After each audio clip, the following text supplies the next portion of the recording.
बेटिया को तो एक ही बात कहूंगी मित्रों,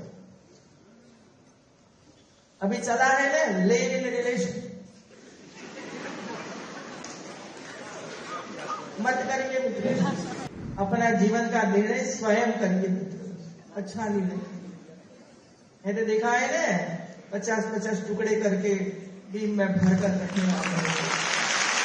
बेटिया को तो एक ही बात कहूंगी मित्रों, अभी चला है ना लिव इन रिलेशन, मत करिए मित्रों, मत करिए। अपना जीवन का निर्णय स्वयं करिए मित्रों, अच्छा निर्णय। है तो देखा है ना 50-50 टुकड़े करके बीम में भर कर रखने वाले।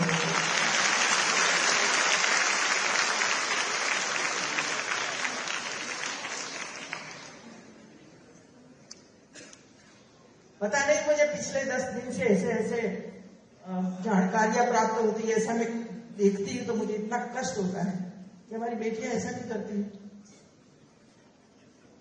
एक हाईकोर्ट जज आके मुझे समय दिया, मुझे मिलना है आपको। मैंने कहा भाई जज है, मुझे भी मिलना चाहते, तो आए, आधा घंटा बैठे।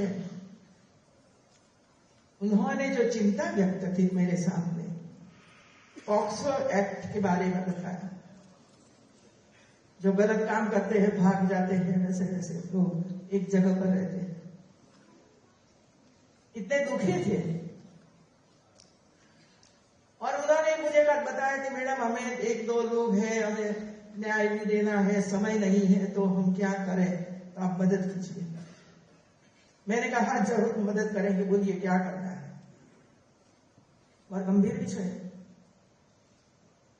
उन्होंने कहा कि आपके पास यूनिवर्सिटियां हैं और यूनिवर्सिटियां 5 गांव 10 गांव लेकर बहुत अच्छा काम कर रही है। जब हम आंगनबाड़ी में करते हैं, एचपीवी वैक्सीन दिलवा रहे हैं, सब कुछ काम आप कर रहे हैं, तो एक काम आप ऐड कर दीजिए कि पॉक्सो एक्ट में जो बच्चियां जहां भी स्थान में बाल गृह में रहती हैं, उनके लिए हमें क्या करना चाहिए, ये मुझे बताइए।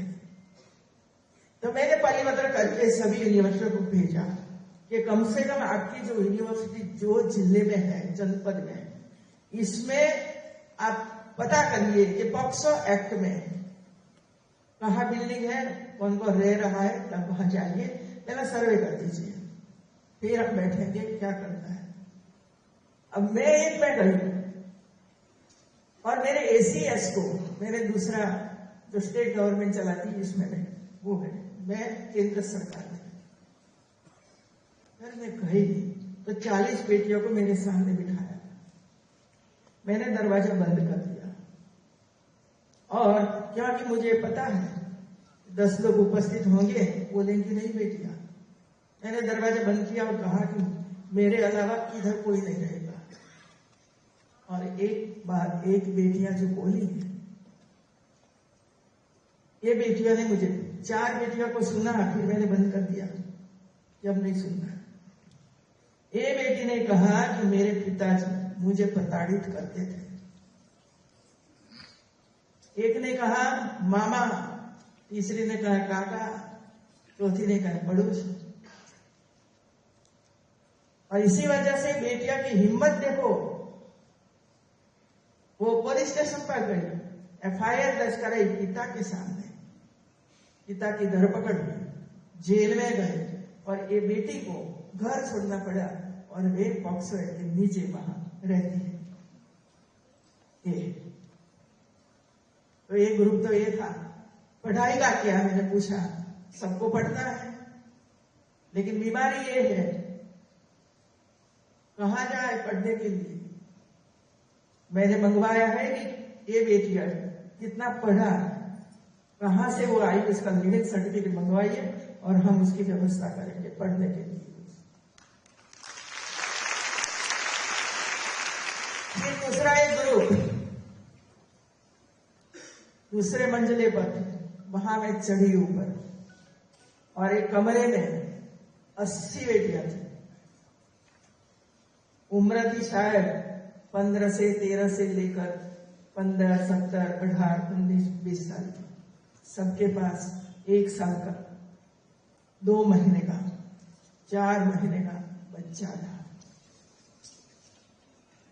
छोड़ दिया ना, भाग गए, लिव इन रिलेशन में रहे, बच्चा पैदा किया और छोड़ दिया, ये वहां रहते, बच्चे का क्या। और तीसरा ग्रुप जो प्रेग्नेंट और नॉट प्रेग्नेंट, उसको मैं आप क्या करना चाहते हो? कोई जवाब नहीं था, मेरे सामने रोने लगे। मैके वाले स्वीकार करने के लिए तैयार नहीं है, ससुराल वाले जिसने बच्चा पैदा किया है ना, वो तो है कि नहीं पता ही नहीं किसी कहां भाग गए। और इसी वजह से मैं कहती हूँ बेटियों को, सावधान रहिए, समाज ऐसा ही शोषण करता है। और जो आम होती है ना, आम को चूस लेते हैं और अंदर की गोटली है ना वो फेंक देते हैं। इसी तरह बेटियां का शोषण होता है और जरूरत दूसरी आ गई, पहली को छोड़ दिया। समाज है, इसके सामने हमें लड़ना है, लड़ना है इनके सामने, चौकन्ना रहना है, सावधान रहना है। कोई हमारा शोषण,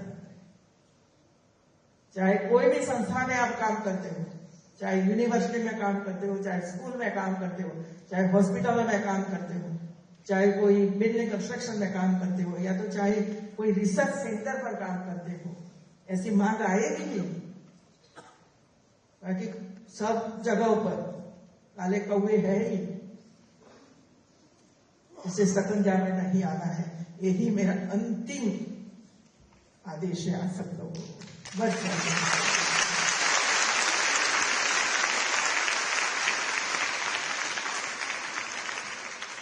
आप सबको बहुत बहुत बधाई, धन्यवाद।